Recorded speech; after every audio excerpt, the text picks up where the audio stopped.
ভূমি রেকর্ড এবং মৌজা ম্যাপ সিস্টেমে বিশেষ করে খতিয়ান বা পর্চা ম্যাপ সংগ্রহ করতে গেলে আগের চেয়ে বেশি পরিমাণ অর্থ কিন্তু সরকারকে আপনাকে এখন পরিশোধ করতে হবে।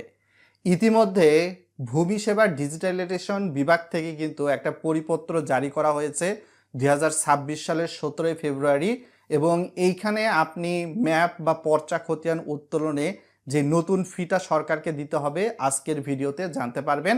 ভিডিওটা লাইক করে চ্যানেল নতুন দর্শক হয়ে থাকলে সাবস্ক্রাইব করে দিবেন, যেহেতু ভিডিওটা ইনফরমেটিভ হচ্ছে।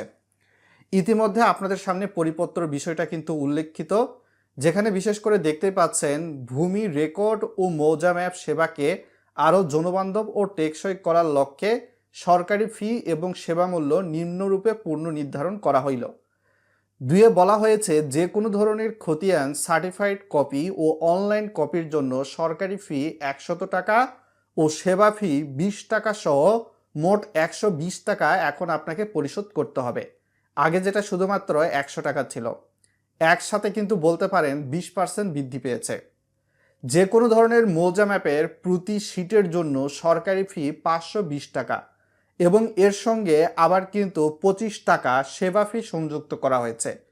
মোট ফি এখন হয়ে গিয়েছে 545 টাকা। নতুন সরকার ক্ষমতা নেওয়ার পরেই কিন্তু এই নতুন নোটিশটা দেওয়া হয়েছে। বিশেষ করে খতিয়ান ও মৌজা ম্যাপের আবেদন এবং এ সংক্রান্ত সকল ফি অনলাইনে পরিশোধ করতে হবে, অর্থাৎ মোবাইল ব্যাংকিং বা বিকাশ রকেট নগদের মাধ্যমে। যথাযথ কর্তৃপক্ষের অনুমোদন ক্রমে জনস্বার্থে এ আদেশ জারি করা হয়েছে।